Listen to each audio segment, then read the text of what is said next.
Hello दोस्तों, welcome back to my channel. आज की इस वीडियो में हमारे पास है क्लास 12th के हिंदी का मॉडल पेपर। तो आज की इस वीडियो में जानेंगे पेपर 12th में कैसे आता है, हिंदी का पेपर कैसे आता है, इसे सॉल्व कैसे कर सकते हैं। बहुत ही सिंपल तरीके से पूरा नंबर मिलेगा। ऐसे अगर आप सॉल्व करते हैं जो मैं आज इस वीडियो में बताने वाला हूँ, तो वीडियो को अंत तक देखना ताकि ये सभी जानकारी आपको अच्छे से मिल सके। और ऐसे इंटरेस्टिंग वीडियो के लिए हमारे चैनल को सब्सक्राइब कर देना। तो चलिए देखते हैं। सबसे पहले यहाँ पर हमें एक यहाँ पर लिखा हुआ है 302 CS, इसे कहते हैं पेपर कोड। मतलब हमारे जो यूपी है उसमें बहुत सारे सेट्स बनते हैं पेपर के, तो उसमें से कोई एक सेट्स होता है, बहुत सारे सेट्स, उन सबको पहचाने कैसे, तो उसके लिए पेपर कोड दिया होता है। तो ये पेपर कोड है, सब में अलग अलग सभी पेपरों में क्वेश्चन होंगे। तो क्वेश्चन कैसे भी आए, हल आपको अच्छे से करना है तो आपको अच्छा नंबर मिल जाएगा। तो ये 2019 का पेपर, सामान्य हिंदी, समय 3.25 घंटे, पूर्णांक 100 का। तो अभी तक तो हमें जब 10th में हम 9th और 10th में पेपर देते थे तो हमारा 70 नंबर का था, लेकिन अब हमारा 100 नंबर का हो जाएगा, क्योंकि उस समय में 30 प्रैक्टिकल में मिल जाते थे। लेकिन अब यहाँ पर हिंदी और अंग्रेजी में हमें 100 पूरा करना होगा। और बाकी हमें जो और 3 सब्जेक्ट हमारे हैं, PCB या PCM, मतलब फिजिक्स केमिस्ट्री मैथ या फिजिक्स केमिस्ट्री बायो, तो इन तीनों में हमें 70 नंबर मिल जाएंगे और 30 नंबर प्रैक्टिकल के मिलेंगे। तो चलिए देखते हैं यहाँ पर पहले क्वेश्चंस के बारे में। तो यहाँ पर पहले हमें खंड का दिया हुआ है, एक खंड का होगा, एक खंड खा होगा। खंड का में हमारा सारा जो ये टेक्स्ट बुक है, मतलब आगे का जितना ये का गद्य पद्य इस सब से मिला के आएगा। और खंड का जो उसमें सारे व्याकरण पार्ट आएंगे। तो पहला क्वेश्चन चलिए यहाँ पर देखते हैं। हमें पहले हमें तो 10 नंबर के एक एक कर, जैसे कि ये किसकी रचना है, इस रचना से संबंधित क्वेश्चन देगा। तो ये 10 नंबर हमारा तय करेंगे कि हमारा इसमें नंबर कितना होगा। तो इस 10 नंबरों को अच्छे से हल करेंगे ताकि पूरा हमें आ सके। तो यहाँ पर अब ऑप्शनल में हमारे क्वेश्चन होंगे, तो ऑप्शन वाले क्वेश्चन हमें करने हैं। 10 क्वेश्चन होंगे एक एक नंबर के। तो चलिए पहला क्वेश्चन देखते हैं। कह कल्पलता निबंध संग्रह है, 4 ऑप्शन दिए हैं, इसमें से इसके राइटर कौन है, इसके लेखक कौन है, ये हमें लिखना है, बताना है। तो लिख देंगे जो सही होगा। फिर हमारा अगला क्वेश्चन है, कन्हैयालाल मिश्र प्रभाकर की बाजे पायलिया के घुंघरू किस विधा की रचना है। तो हमें यहाँ पर भी 4 ऑप्शन दिए हुए हैं। पहला है संस्मरण, ललित निबंध, रेखा चित्र, लघु कथा। तो यहाँ पर जो सही होगा उसे लिख देंगे। मतलब यहाँ 4 ऑप्शन दिए हैं, कह रहा है किस विधा की रचना है, तो चारों जो सही होगा उसे लिख देंगे। अब चलिए देखते हैं अगला क्वेश्चन। अब हमारा अगला क्वेश्चन है, निम्न में से कौन हजारी प्रसाद द्विवेदी का उपन्यास नहीं है। तो 4 ऑप्शन दिए हैं, जो सही होगा उसे लिख देंगे। मतलब कह रहा है इसमें 4 हमें उपन्यासों के नाम दिए हैं, 3 तो हमारे होंगे हजारी प्रसाद द्विवेदी, कोई एक इसमें से नहीं है, उसे ही हमें लिखना है। फिर हमारा अगला क्वेश्चन है, निम्न में से मेरे विचार कृति के लेखक कौन है। 4 ऑप्शन दिए हैं, सुंदर रेड्डी जी, कन्हैयालाल मिश्र प्रभाकर, अज्ञे, हरिशंकर परसाई। तो जो होगा उसे लिख देंगे। अब हमारा अगला क्वेश्चन है, निम्नलिखित में से हरिशंकर परसाई की रचना है। तो हरिशंकर परसाई की कौन सी रचना है, यहाँ पर 4 ऑप्शन दिए हैं, तो जो रचना होगी उसे लिख देंगे। मतलब हमें 4 ऑप्शन, सन्नाटा, विचार और वितर, तब की बात और थी, जिंदगी मुस्काई। मतलब हरिशंकर परसाई ने इन चारों में से कौन सी लिखी। फिर हमारा अगला, हरिऔध जी का प्रिय प्रवास है। 4 ऑप्शन दिए हैं, संयोग श्रृंगार, शांत रस पे आधारित खंड काव्य है। फिर है हमारा अगला ऑप्शन, विप्रलंभ श्रृंगार पर आधारित महाकाव्य, स्फुट गीतों पर क्रमबद्ध संकलन। तो चारों में से जो सही होगा उसे लिख देंगे। अब हमारा अगला क्वेश्चन है, निम्न में से मैथिली शरण गुप्त की रचना नहीं है। 4 ऑप्शन दिए हैं, जो सही होगा लिख देंगे। मतलब हमें कुछ इस प्रकार का लिखना होगा कि प्रश्नोत्तरांक कितने का इतना, फिर उसके बाद लिख देना होगा अच्छे से। इसमें लिख देंगे नंबर 1, फिर उसको लिख देंगे। तो हमें ये नहीं लिखना है कि इसमें पहला लगा के ऐसे सही लगा देंगे तो हमें पूरा नंबर, ये गलत है। इस पर आपको एक भी नंबर नहीं मिलेगा, भले ही आप सही लगाए हों। तो ये सारे क्वेश्चन 1 नंबर के हैं, तो सही से करेंगे, ट्रिक से करेंगे तभी हो पाएगा। फिर हमारा अगला क्वेश्चन है यहाँ पर, जयशंकर प्रसाद के महाकाव्य कामायनी में सर्गों की संख्या कितनी है। मतलब उनका कामायनी है उसमें कितने सर्ग हैं, ये हमें लिखना है। फिर हमारा अगला क्वेश्चन है, रामधारी सिंह दिनकर को उनकी काव्य कृति उर्वशी पर कौन सा पुरस्कार मिला था? साहित्य अकादमी पुरस्कार, भारत भारती पुरस्कार, ज्ञानपीठ पुरस्कार, सोवियत लैंड नेहरू पुरस्कार। तो ये हमें चार ऑप्शन दिए हैं, जो सही होगा उसे लिख देंगे। फिर हमारा अगला क्वेश्चन है, सच्चिदानंद हीरानंद वात्स्यायनज्ञ किस सप्तक में संग्रहित है? तो संग्रहित मतलब किस सप्तक में इनका वर्णन किया गया है? चार सप्तक दिए हैं, तो जो सही होगा उसे लिख देंगे। जैसा कि मैंने बताया, सही का निशान नहीं लगाएंगे और इसे लिखेंगे, तभी हमें नंबर मिल सकता है। अब अगला क्वेश्चन है, अब हमारा अगला क्वेश्चन है, या दिया है, ये हमें एक पद्यांश एक गद्यांश दिया होगा और एक पद्यांश, मतलब ये तो हमारा अलग है, वो अगला क्वेश्चन होगा। मतलब ये हमें गद्यांश में क्या करना होगा, व्याख्या करनी होगी, एक रेखांकित अंश दिया होगा, फिर हमें इसका संदर्भ भी लिखना है, कुछ क्वेश्चंस भी इससे पूछे जाएंगे उन्हें भी लिखना है, और ये क्वेश्चन हमारे जो हैं ये 10 नंबर का है। मतलब ये 10 नंबर फिर 10 नंबर, यही सारे मेन नंबर है। मतलब 30-40 नंबर तो हमारे आगे से ही हमें मिल जाते हैं। तो यहाँ पर हमें एक पैसेज पूरा दिया हुआ है, इसे आप स्क्रीनशॉट भी ले सकते हैं या पढ़ भी सकते हैं। तो यहाँ पर ये पूरा पैसेज दिया हुआ और बीच में रेखांकित अंश भी है। तो यहाँ पर ये पैसेज है, फिर इसका अगला पेज, यहाँ पे आके ये पैसेज खत्म होता है। और फिर हम यहाँ देख लीजिए, कुछ क्वेश्चंस पूछे गए, सारे 2 नंबर के क्वेश्चन है। मतलब यहाँ पर मैं, मनुष्य की जीवनी शक्ति कौन है, महाकाल क्यों धन है, क्यों धन्य है, अनाहत और कारागार का अर्थ लिखना है, अंश की रेखांकित अंश की व्याख्या करनी है, और उपर्युक्त गद्यांश का शीर्षक और उसके लेखक का नाम लिखना है। तो ये तो हमारा हो जाएगा। अगर ये हमें नहीं आ रहा, मान लीजिए पाठ और लेखक का नाम नहीं पता, तो हम कर सकते हैं ये वाला, अथवा में है। यहाँ पर मैं नहीं जानता कि इतना, ये सारे हमारे यहाँ तक ही है, ये वाला छोटा है, और इसमें भी हमें क्वेश्चंस पूछे गए हैं, तो कोई भी कर सकते हैं। अब अगला क्वेश्चन देखते हैं।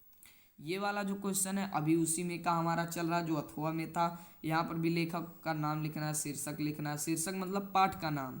तो फिर हमारा यहाँ पर अगला क्वेश्चन पद्यांश अब हमें दिया, जैसा कि बताया, तो ये पद्यांश भी पढ़ लेंगे, और इससे हम जो क्वेश्चंस हमारे पूछे गए हैं, व्याख्या करना, मतलब संदर्भ और व्याख्या भी करनी है।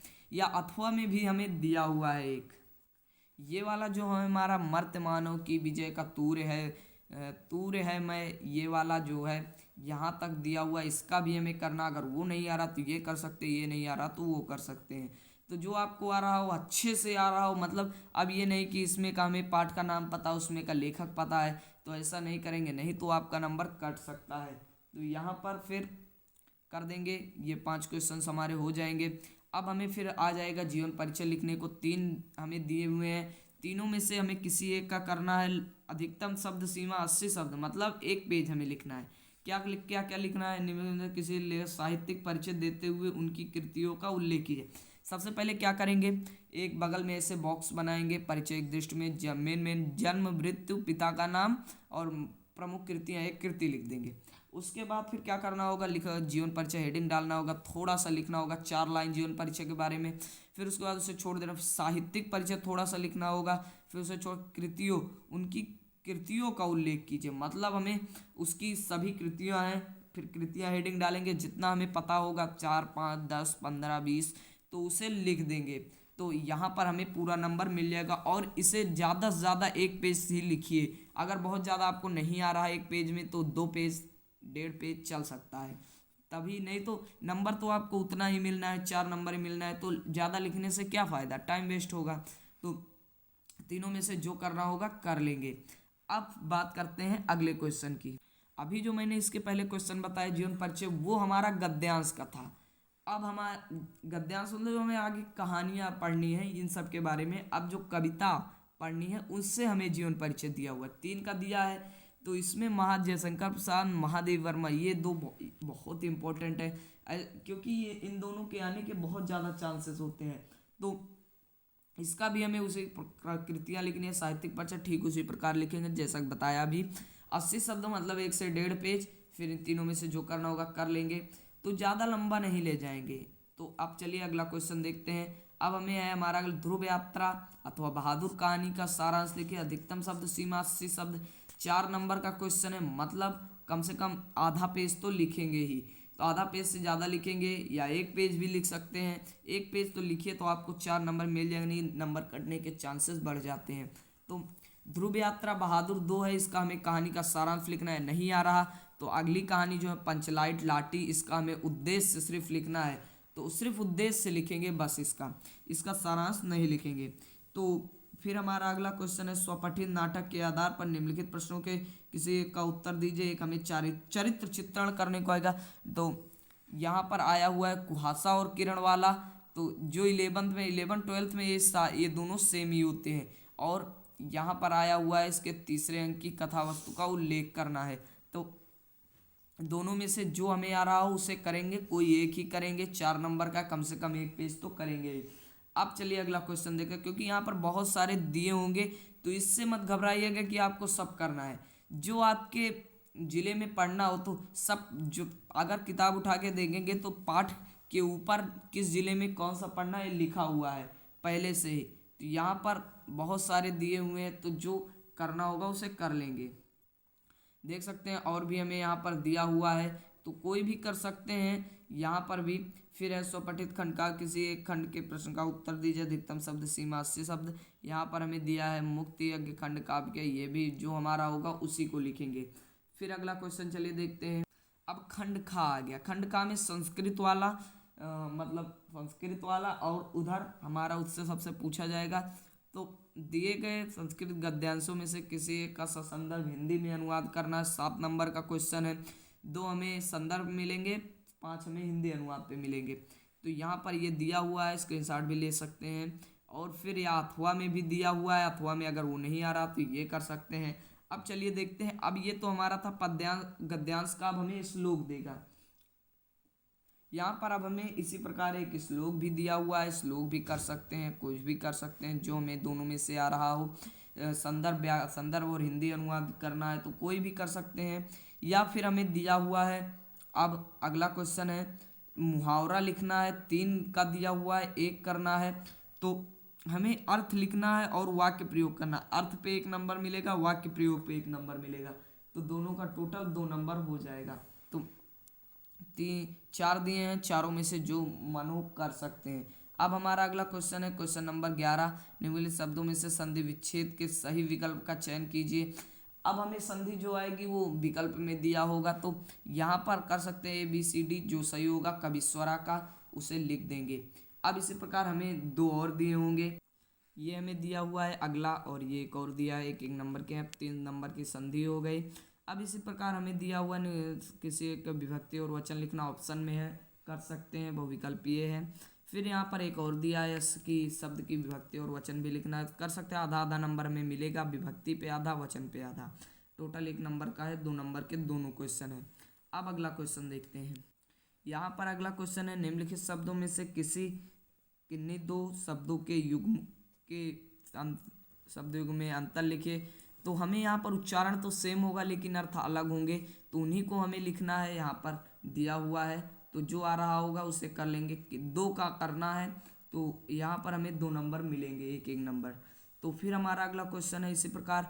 अब हमें शब्द 1 दिए हैं, अर्थ 2 लिखना है, तो कोई भी जो हमें आ रहा होगा कर लेंगे, 1 ही करना है। अब यहाँ पर जो पहले उपसर्ग और प्रत्यय आता था उसी को हटा के अब यहाँ पर ये कर दिया गया है। अब हमारा अगला क्वेश्चन है निम्नलिखित में से किन्हीं 2 वाक्यांशों के लिए 1 शब्द लिखिए। तो वाक्यांशों के लिए 1 शब्द लिखना है हमें, तो 2 का ही लिखना है, 5 दिए हैं तो जो आ रहा होगा उसे कर लेंगे। फिर हमारा अगला क्वेश्चन है निम्नलिखित में से किन्हीं 2 वाक्यों को शुद्ध करके लिखिए।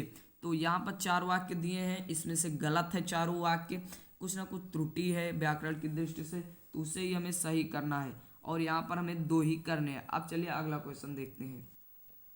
अब हमारा अगला क्वेश्चन है करुणता वीर रस का हमें लक्षण एवं उदाहरण लिखना है। फिर यमक और रूपक अलंकार का हमें उदाहरण लिखना है, लक्षण भी लिखना है। सब तो हमारे हमेशा के क्वेश्चन है, इन सबको कुछ नहीं कर सकते, तो हमारे आते ही हैं, इन सबका कोई ट्रिक नहीं है। तो दोहा चौपाई ये सब तो हमें याद ही करना होगा। अब फिर हमारा अगला क्वेश्चन है इंटरमीडिएट। किसी इंटरमीडिएट कॉलेज में लिपिक के रिक्त पद पर अपनी नियुक्ति हेतु कॉलेज के प्रबंधक को एक आवेदन पत्र लिखना है। तो आवेदन पत्र एक ये कर सकते हैं, या हमें नहीं आ रहा तो ये भी कर सकते हैं। अपने गांव में स्वच्छता एवं सफाई है तो अपने क्षेत्र के उप जिलाधिकारी को एक प्रार्थना पत्र लिखना, ये भी कर सकते हैं। या फिर हमारा अगला क्वेश्चन है, अब हमारा निम्नलिखित में से किसी एक पर अपनी निबंध लिखना है, भाषा शैली में अपनी भाषा शैली में निबंध लिखना है। मतलब 5 ऑप्शन दिए हैं, कोई भी हो सकता है, जो हमें अच्छे से आ रहा उसी को करना होगा। तो यहाँ पर 5 दिए हैं, जो आ रहा होगा उसी को कर लेंगे। फिर इसका कम से कम निबंध अगर हमें 9 नंबर पाना है तो कम से कम 5 से 6 पेज तो करना ही होगा, तभी हमें पूरा नंबर, और हेडिंग वाइज लिखना होगा निबंध, तो 9 नंबर हमें मिल जाएंगे। तो इस बार तो ये यहाँ पर आतंकवाद इम्पोर्टेंट है, दूरदर्शन एवं ये लाभ एवं हानि ये इम्पोर्टेंट है। लेकिन इस बार कोरोना के है तो इस बार इम्पोर्टेंट हो सकता है कोरोना, एक वैश्विक चुनौती, लॉकडाउन, ये 2 आ सकते हैं। तो इन दोनों को तैयार करके जाएंगे। और इस वीडियो में इतना ही। उम्मीद करता हूँ आपको ये वीडियो पसंद आया होगा, ये पेपर समझ गए होंगे। 12th में हिंदी का पेपर कैसे सॉल्व करते हैं, क्वेश्चंस कैसे हैं, इन सब की जानकारी मैंने इस वीडियो में दे दी। तो वीडियो पसंद आया होगा तो वीडियो को लाइक कर देना, और ऐसे ही इंटरेस्टिंग वीडियो के लिए चैनल को सब्सक्राइब कर देना, और कमेंट बॉक्स में बताना वीडियो कैसा था। तो मिलते हैं अगले वीडियो में अगले पेपर के साथ, तब तक के लिए बाय बाय।